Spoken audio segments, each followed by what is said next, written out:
असे म्हणतात की गरिबी माणसाला कधीही लहान बनवत नाही, पण परिस्थिती मात्र त्याला वयाच्या आधीच मोठे आणि जबाबदार बनवते.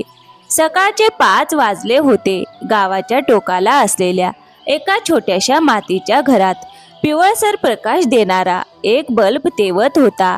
त्या मंद प्रकाशात सावनी जमिनीवर बसून रंगीबेरंगी धाग्यांपासून राख्या बनवत होती.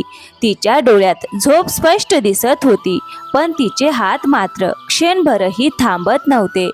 दुसरीकडे तिची धाकटी बहीण काव्या जुने कपडे घालून घराबाहेर ठेवलेल्या मडक्यांमध्ये पाणी भरत होती. घरात खाण्यासाठी फक्त थोडेसे पीठ शिल्लक होते, तरीही त्या दोन्ही बहिणींच्या चेहऱ्यावर तक्रारीचा लवलेशही नव्हता. तेवढ्यात काव्याने पाण्याचे मडके घरात आणून ठेवले आणि सावनी जवळ येत म्हणाली, अगं ताई, तू संपूर्ण रात्र जागून काम करत आहेस. आता थोडा वेळ तरी विश्रांती घे. अशा प्रकारे झोप न घेता सतत काम करत राहिलीस तर तू आजारी पडशील. मग माझी काळजी कोण घेणार? काव्याचे हे शब्द ऐकून सावनी हलकेच हसली. अगं वेडे, मी झोपले तर या राख्या कोण बनवणार? रक्षाबंधनाला आता काहीच दिवस उरले आहेत. हीच तर आपल्यासाठी मोठी संधी आहे. यावेळी सगळ्या राख्या विकल्या गेल्या तर तुझी शाळेची फी भरता येईल आणि तुला नवीन पुस्तकेही घेता येतील. ताईचे हे शब्द ऐकून काव्याच्या डोळ्यात अश्रू तरळले. ती हळूच सावनी जवळ येऊन बसली. अगं ताई, माझ्यासाठी तू एवढे कष्ट करू नकोस. माझे शिक्षण थांबले तरी मला त्याचे दुःख होणार नाही. अगं काव्या, पुन्हा कधीही असे शब्द बोलू नकोस. तुझी स्वप्ने आता फक्त तुझी राहिलेली नाहीत, तीच माझ्या आयुष्याचा उद्देश बनली आहेत. तुला ज्या प्रत्येक आनंदाचा हक्क आहे तो तुला मिळवून द्यायचा आहे. त्यासाठी मला 1000 रात्री सुद्धा जागून काढाव्या लागल्या तरी मी एक क्षणही मागे हटणार नाही. सावनीचे बोलणे ऐकून काव्या शांत झाली. तिने राख्यांनी भरलेली टोपली उचलली आणि दोन्ही बहिणी घरातून बाहेर पडल्या. सकाळची कोवळी सूर्यकिरणे हळूहळू संपूर्ण गावात पसरू लागली होती. रस्त्यावरून लोक आपापल्या कामासाठी जात होते, मात्र काव्या संपूर्ण वाटेत आपल्या ताईचा हात घट्ट धरून चालत होती. मग काही वेळाने दोन्ही बहिणी गावातील एका छोट्याशा बाजारात पोहोचल्या. बाजारात आधीच बरीच गर्दी झाली होती. महिला आपल्या आवडीच्या राख्या खरेदी करत होत्या. संपूर्ण बाजारात रक्षाबंधनाची लगबग आणि उत्साह दिसून येत होता. सावनीने रस्त्याच्या कडेला आपली छोटीशी चादर अंथरली आणि त्यावर एक एक करून सर्व राख्या व्यवस्थित सजवल्या. ती मोठ्या आशेने ग्राहकांना म्हणू लागली, या आपल्या भावासाठी सुंदर सुंदर राख्या घेऊन जा. या राख्या आम्ही स्वतःच्या हाताने बनवल्या आहेत. अनेक लोक तिथून जात होते. काही जणांनी राख्या हातात घेऊन पाहिल्याही, पण खरेदी न करता ते पुढे निघून गेले. मग थोड्या वेळाने एका महिलेने एक राखी हातात घेतली आणि विचारले, अगं ताई, ही राखी किती रुपयाची आहे? अहो ताई, ती राखी 50 रुपयाची आहे.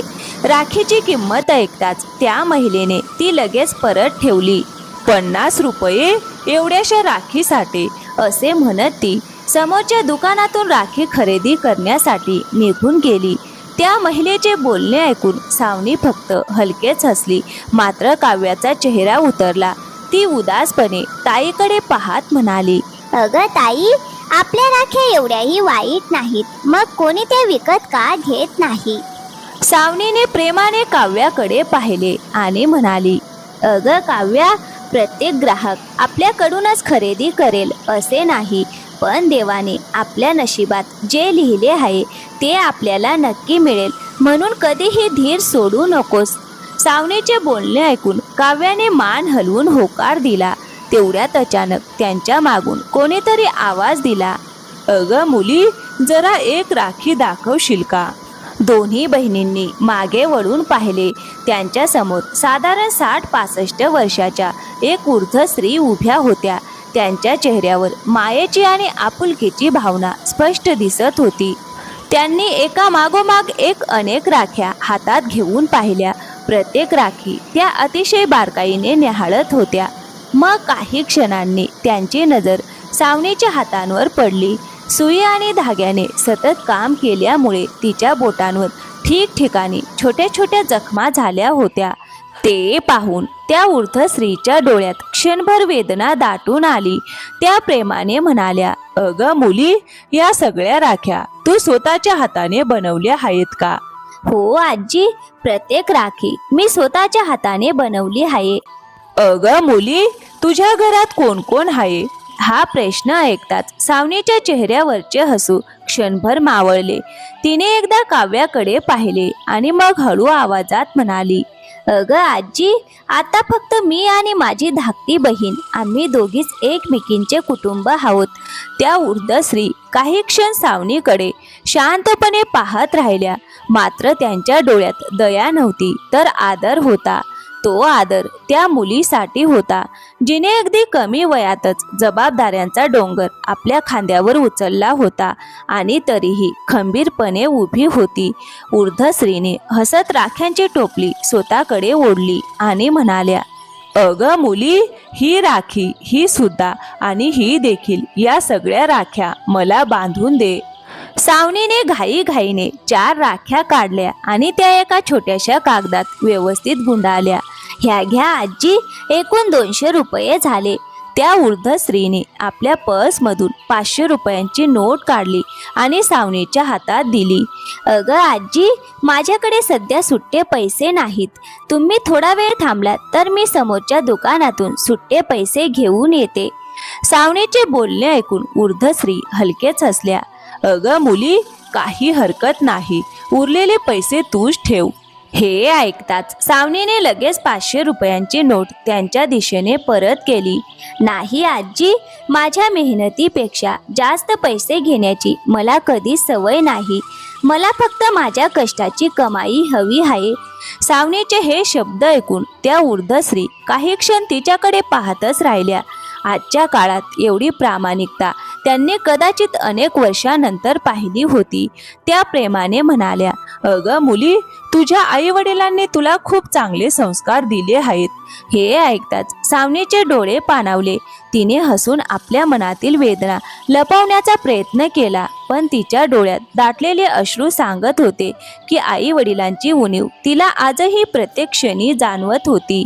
ती मनातच म्हणाली, काश आज ते आमच्या सोबत असते. तेवढ्यात अचानक त्यांच्या मागे एक गाडी येऊन थांबली. ती एक पांढरी शुभ्र कार होती. कार पाहताच बाजारातील अनेक लोक बाजूला सरकले. क्षणभरात कारचा दरवाजा उघडला आणि साधारण 23 वर्षाचा एक तरुण त्यातून खाली उतरला. तो तरुण सरळ त्या वृद्ध स्त्री जवळ आला. "अगं आई, तू इथे आहेस? मी केव्हापासून तुला शोधत आहे." "अरे रोहन, इकडे ये." रोहन त्यांच्या जवळ आला तेव्हा त्याची नजर पहिल्यांदा सावनीवर पडली.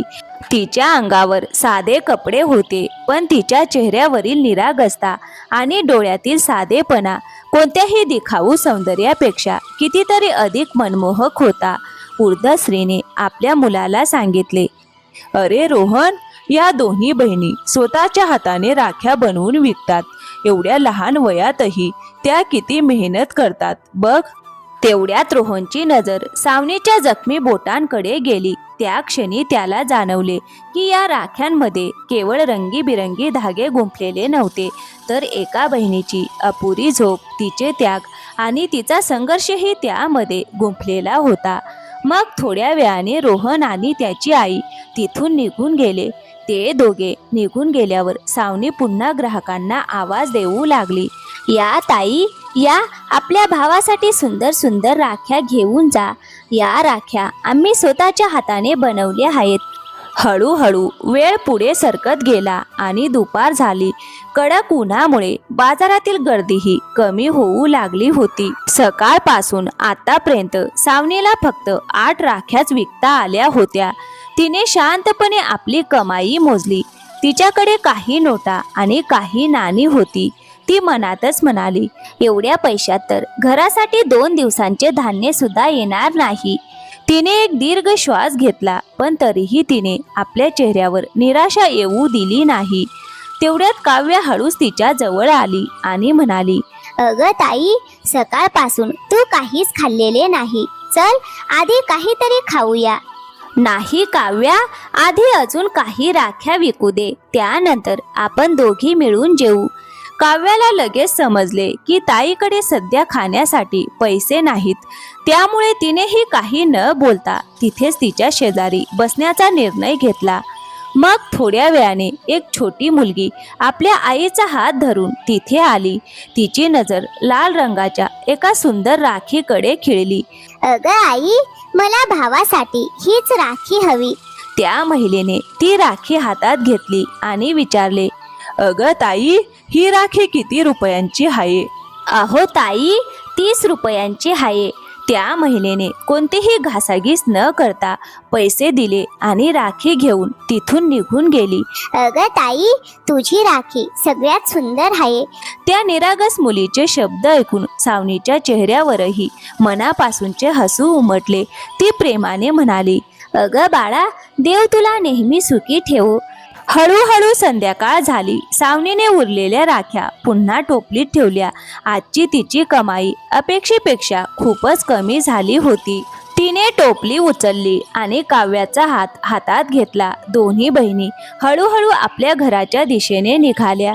संपूर्ण वाटेत काव्या शांत होती. ती वारंवार आपल्या ताईच्या थकलेल्या चेहऱ्याकडे पाहत होती. घरी पोहोचतात सावनी स्वयंपाकघरात गेली. तिने डबे उघडून पाहिले. एका डब्यात थोडेसे पीठ उरले होते, तर दुसऱ्या डब्यातील तेलाची बाटलीही जवळजवळ रिकामी झाली होती. तेवढ्यात मागून काव्याचा आवाज आला, अगं ताई, आज मला अजिबात भूक नाही. तू फक्त स्वतःसाठी पोळी करून घे. सावनीला लगेच समजले की काव्याला भूक लागली आहे, पण तिच्यापेक्षा जास्त तिला तिच्या ताईची चिंता होती. सावनीने काही न बोलता पीठ मळले. तिने 2 छोट्या पोळ्या केल्या आणि त्या दोन्ही पोळ्या एका ताटात अगदी समान वाटून ठेवल्या. त्यानंतर सावनीने ते ताट काव्यासमोर ठेवले आणि प्रेमाने म्हणाली, अगं काव्या, सुख असो किंवा संकट, आपण दोघी नेहमी सगळे काही अर्धे अर्धे वाटून घेऊ. मग आजचे जेवण सुद्धा आपण दोघी मिळूनच करूया. हे ऐकताच काव्याच्या डोळ्यात अश्रू दाटून आले. तिने काही न बोलता आपल्या ताईचा हात घट्ट धरला. त्यानंतर दोन्ही बहिणींनी त्या 2 पोळ्या अर्ध्या अर्ध्या वाटून खाल्ल्या. त्या रात्री काव्या काही वेळातच झोपी गेली, पण सावनीच्या डोळ्यात मात्र झोप दूर दूरपर्यंत नव्हती. तिने हात जोडून देवाकडे प्रार्थना केली, हे देवा, यावेळी माझ्या मेहनतीची लाज राख. माझ्या काव्याचे शिक्षण कधीही थांबू देऊ नकोस. इतके बोलून तिने पुन्हा धागे आणि मणी हातात घेतले आणि संपूर्ण रात्र नव्या राख्या बनवण्यात स्वतःला झोकून दिले. मग दुसऱ्या दिवशी सकाळी आकाशात काळेकुट्ट ढग दाटून आले होते. जोरदार वारे वाहत होते. काव्या घराबाहेर आली आणि आकाशाकडे पाहत म्हणाली, अगं ताई, आज बहुतेक खूप पाऊस पडणार आहे.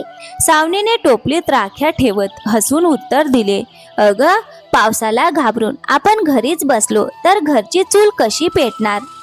असे म्हणत सावनीने शांतपणे राख्यांची टोपली उचलली. दोन्ही बहिणी पुन्हा एकदा बाजाराच्या दिशेने निघाल्या. बाजारात पोहोचल्यावर सावनीने नेहमीप्रमाणे आपली चादर अंथरली आणि त्यावर राख्या सजवून ठेवल्या. तेवढ्यात आकाशात जोरदार वीज चमकली. काही क्षणातच मुसळधार पावसाला सुरुवात झाली. काव्या घाबरून म्हणाली, अगं ताई, लवकर कर, राख्या भिजून जातील. दोन्ही बहिणी घाबरून आपापल्या हातांनी राख्या गोळा करू लागल्या. पण पाऊस इतका जोरदार होता की पाहता पाहता अर्ध्याहून अधिक राख्या पावसाच्या पाण्यात भिजून गेल्या. रंगीबेरंगी धाग्यांचे रंग वाहू लागले आणि अनेक राख्या तुटून खराब झाल्या. सावनी मात्र त्या राख्या वाचवण्यासाठी पूर्ण ताकदीने प्रयत्न करत होती, पण निसर्गाच्या या संकटापुढे तिची मेहनत हळूहळू हरत चालली होती. काही मिनिटातच अनेक दिवसांची तिची मेहनत तिच्या डोळ्यांसमोर उद्ध्वस्त झाली. सावनी तिथेच गुडघ्यावर बसली. तिने पावसाने भिजलेल्या राख्या हातात घेतल्या आणि त्यांच्याकडे पाहत राहिली. आज पहिल्यांदाच तिच्या डोळ्यातून अश्रू ओघळले. ती दुःखी होऊन म्हणाली, हे देवा, मी एवढी मेहनत केली होती. शेवटी माझे नशीब प्रत्येक वेळी माझी साथ का सोडते. अगं ताई, रडू नकोस. आपण पुन्हा राख्या बनवू. देव आपली इतकी कठीण परीक्षा घेणार नाही. आपण पुन्हा मेहनत करू. हळूहळू पावसाचा जोर कमी झाला. रस्त्यावर मात्र सर्वत्र पाणी साचले होते. सावनेने भिजलेल्या राख्या टोपलीत ठेवल्या आणि ती टोपली उचलून काव्यासोबत घरी निघाली. घरी पोहोचताच सावनेने भिजलेल्या राख्यांची टोपली एका बाजूला ठेवली. तिने एक एक राखी हातात घेऊन पाहायला सुरुवात केली. काही राख्यांचे धागे तुटले होते तर काहींचा रंग पूर्णपणे निघून गेला होता. हे पाहून सावनेच्या डोळ्यात पुन्हा अश्रू आले. ती भरल्या आवाजात म्हणाली, हे देवा, मी एवढी मेहनत केली होती, सगळं संपून गेलं. काव्या, आता घर कसं चालवायचं आणि तुझी शाळेची फी कशी भरायची हेच मला समजत नाही. अगं ताई, तू रडू नकोस. आपण पुन्हा राख्या बनवू. तू माझ्यासोबत आहेस ना, मग मला कोणत्याही गोष्टीची भीती नाही. अगं काव्या, मी तुला वचन देते, मला कितीही कष्ट करावे लागले तरी तुझे शिक्षण मी कधीही थांबू देणार नाही. मग दुसऱ्या दिवशी पहाटेच त्यांच्या घराच्या दारावर कोणीतरी टकटक केली. सावनेने घाईघाईने दार उघडले. समोर त्यांच्या शेजारी राहणारे भाऊसाहेब काका उभे होते. त्यांच्या चेहऱ्यावर नेहमीप्रमाणे आपुलकीचे भाव आणि हलकेसे हसू होते. सावने आनंदाने म्हणाली, अहो काका, तुम्ही या ना, आत या. अगं, काय झालं मुलींनो? आज तुम्ही दोघी एवढ्या उदास का बसल्या आहात आणि तुमचे डोळे इतके लाल का दिसत आहेत? सगळं ठीक आहे ना? काकांचे बोलणे ऐकताच सावनी स्वतःला आवरू शकली नाही. तिने बाजारात घडलेली संपूर्ण घटना त्यांना सांगितली. अचानक आलेला मुसळधार पाऊस, त्यात भिजून खराब झालेल्या राख्या आणि काही दिवसांची मेहनत एका क्षणात वाया गेल्याचे तिने काकांना सांगितले. भाऊसाहेब काका शांतपणे सर्व काही ऐकत राहिले. त्यांनी एकदा भिजलेल्या राख्यांनी भरलेल्या टोपलीकडे पाहिले आणि नंतर दोन्ही बहिणींकडे पाहत प्रेमाने म्हणाले, अगं वेड्यांनो, एवढ्याशा संकटामुळे तुम्ही हिंमत हारलीत. देव जेव्हा एक मार्ग बंद करतो तेव्हा दुसरा मार्गही नक्की उघडतो. पण काका, आता आमच्या राख्या कोण खरेदी करणार? अगं, मी नेमकं तेच सांगायला आलो आहे. काकांचे बोलणे ऐकून दोन्ही बहिणी आश्चर्याने त्यांच्याकडे पाहू लागल्या. अगं मुलींनो, ज्या कारखान्यात मी काम करतो ना, तिथे यंदा आमच्या मालकांनी रक्षाबंधनाचा मोठा कार्यक्रम आयोजित करण्याचे ठरवले आहे. संपूर्ण कारखान्यातील कामगारांसाठी राख्यांची व्यवस्था करण्याची जबाबदारी त्यांनी माझ्यावर सोपवली आहे. मी त्याच वेळी बाजारात चांगल्या राख्या शोधत होतो तेव्हाच मला तुमच्या हाताने बनवलेल्या राख्या दिसल्या. त्या खूप सुंदर होत्या. मग तू आमच्या कारखान्यासाठी 200 राख्या बनवू शकशील का? काय, खरंच काका? हो मुली, पण मला या राख्या 3 दिवसांच्या आत हव्या आहेत. तू एवढ्या राख्या वेळेत बनवू शकशील का?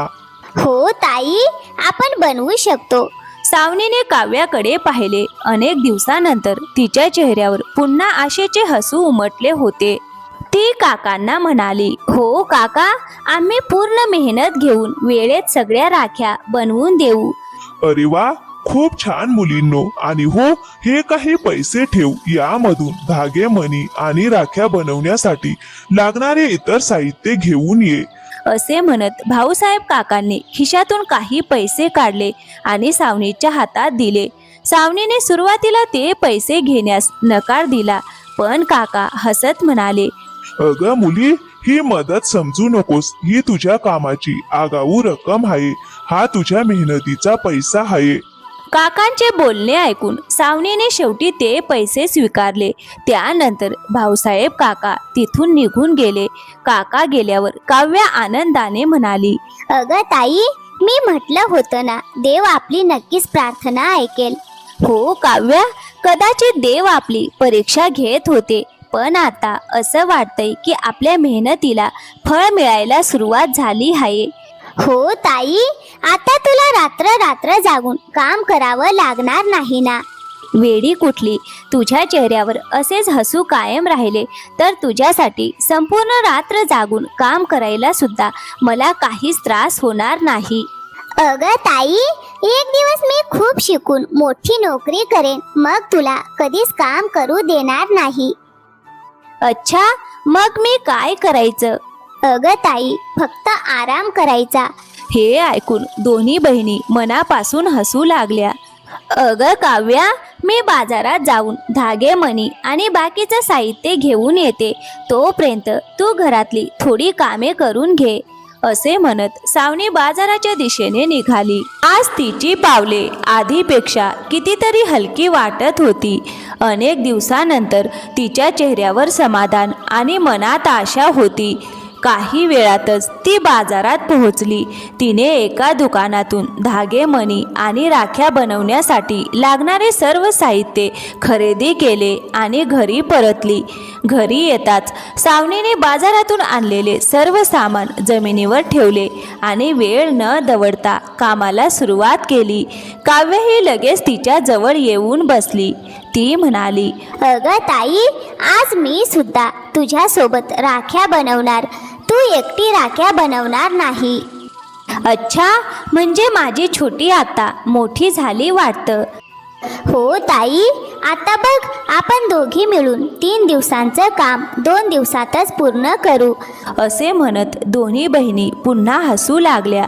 त्यानंतर त्या दोघी पूर्ण मन लावून कामाला लागल्या. सावनी राख्या तयार करत होती, तर काव्या धाग्यामध्ये मणी ओवून त्या राख्या सुंदरपणे सजवत होती. असं करत करत संपूर्ण दिवस निघून गेला आणि रात्र झाली, तरीही दोन्ही बहिणींचे हात थांबले नाहीत. दुसऱ्या दिवशी सुद्धा सकाळपासून रात्री उशिरापर्यंत त्या दोघी न थकता काम करत राहिल्या. कधी काव्या चहाऐवजी गूळ घातलेले पाणी करून आणायची, तर कधी सावनी म्हणायची, बस अजून थोडं काम करूया, मग आराम करू. नाही ताई, आधी काम पूर्ण करूया, त्यानंतर आपल्याला हवं तेवढा आराम करू. अखेर तिसऱ्या दिवसाची सकाळ उजाडली आणि शेवटची राखी सुद्धा तयार झाली. सावनीने सुटकेचा दीर्घ श्वास घेतला. तिने समोर ठेवलेल्या डब्याकडे पाहिले. 200 ही राख्या एक एक करून व्यवस्थितपणे डब्यामध्ये ठेवलेल्या होत्या. ते दृश्य पाहून सावनीच्या डोळ्यात आनंदाश्रू तरळले. अगं काव्या, तू माझी साथ दिली नसतीस ना, तर मला हे काम कधीच पूर्ण करता आलं नसतं. अगं ताई, हे फक्त तुझं काम नव्हतं, हे आपल्या दोघींचं काम होतं. दोन्ही बहिणींनी देवासमोर हात जोडले आणि मनापासून देवाचे आभार मानले. तेवढ्यात त्यांच्या घराच्या दारावर टकटक झाली. सावनीने दार उघडले. समोर भाऊसाहेब काका उभे होते. ते हसत म्हणाले, काय मुलींनो, वाटतं काम पूर्ण झालं आहे. हो काका, सगळ्या राख्या तयार आहेत. भाऊसाहेब काकांनी एक एक राखी बारकाईने पाहिली. त्यांच्या चेहऱ्यावर समाधान स्पष्ट दिसत होते. ते कौतुकाने म्हणाले, अरे वा मुलींनो, इतक्या सुंदर राख्या तर बाजारात सुद्धा सहज मिळणार नाहीत. मला पूर्ण विश्वास आहे की या राख्या सगळ्यांना नक्कीच आवडतील. सावनी आणि काव्याने मिळून सर्व राख्यांचे डबे भाऊसाहेब काकांच्या स्वाधीन केले. काकांनी आपल्या खिशातून पैशांनी भरलेले एक पाकिट काढले. हे घ्या मुलींनो, तुमच्या मेहनतीची कमाई. पैशांनी भरलेले पाकिट हातात घेताच सावनीचे डोळे पाणावले.